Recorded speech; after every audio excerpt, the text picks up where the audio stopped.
आखिर कैसे अंत हुआ दैत्य दंभिकासुर का? जब राजा विक्रमादित्य दैत्य दंभिकासुर के 7वें यानी आखिरी प्रश्न का उत्तर देते हैं, तभी आकाश में जोर से बिजली की गर्जन हुई और दंभिकासुर के गले में देवताओं के वरदान स्वरूप पहनी गई हड्डियों की माला धूमिल होते हुए गायब हो गई। देवताओं का दिया वरदान खत्म हो चुका था। ये देख एक बार तो दैत्य हिचकिचाया। अपनी विशाल गदा को उठाकर गर्जना करते हुए दंभिकासुर बोला, तू वाकई में बड़ा बुद्धिमान है विक्रमादित्य, पर अफसोस इस बात का है कि तू अब मेरे हाथों मरने वाला है। तू क्या समझता था कि मैं देवताओं के वरदान के सहारे जिंदा हूँ? नहीं, अरे तेरे जैसे कीड़े को मसलने के लिए मुझे किसी वरदान की आवश्यकता नहीं। दैत्य दंभिकासुर की बात सुन राजा विक्रमादित्य भी चौकस हो अपनी तलवार संभाल लेते हैं और कहते हैं, दुष्ट राक्षस, वरदान टूटा पर तेरा अहंकार नहीं। तुझे अब भी तेरा अंत नजर नहीं आ रहा। अहंकार व्यक्ति को अंधा बना देता है। आज तेरा अंत निश्चित है दुष्ट दानव।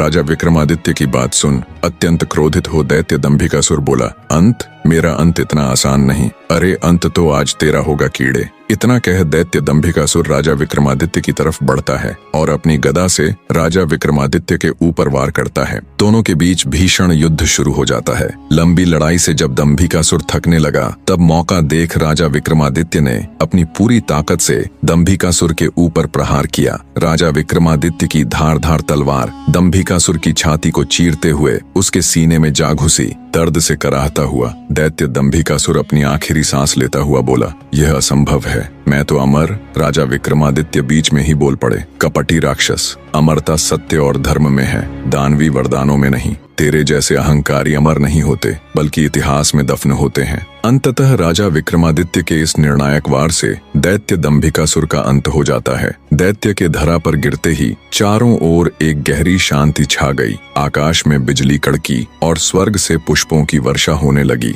देवताओं ने भी राजा विक्रमादित्य के इस कृत्य को सराहा। दंभिकासुर द्वारा पत्थर बनाए गए सभी प्राणी धीरे धीरे अपने असली रूप में लौटने लगे। लखन और महेंद्र भी अपने असली रूप में आ जाते हैं। दोनों भाई एक दूसरे को देख खुश हो बहते नेत्रों के साथ एक दूसरे को गले लगा लेते हैं। दंभिकासुर के मरने के बाद गुफा का द्वार भी खुल जाता है। राजकुमारी चंद्रकला जब गुफा से बाहर आती है तो अपने पति और उसके भाई को सही सलामत देख ठिठक कर खुशी से वहीं रुक जाती है। जब बसंत की नजर उसकी पत्नी यानी राजकुमारी चंद्रकला पर पड़ती है तो वो भागकर उसके पास जाता है। दोनों एक दूसरे को बाहों में भर लेते हैं। चारों ओर राजा विक्रमादित्य की जय जयकार के नारे लग रहे थे। राजा विक्रमादित्य की जय हो, राजा विक्रमादित्य आप महान हो। बसंत अपने भाई और अपनी पत्नी के साथ राजा विक्रमादित्य के पास आता है। तीनों हाथ जोड़कर विक्रमादित्य का शुक्रिया करते हैं। हम किन शब्दों में आपका धन्यवाद करें राजा, आप सच में महान हैं।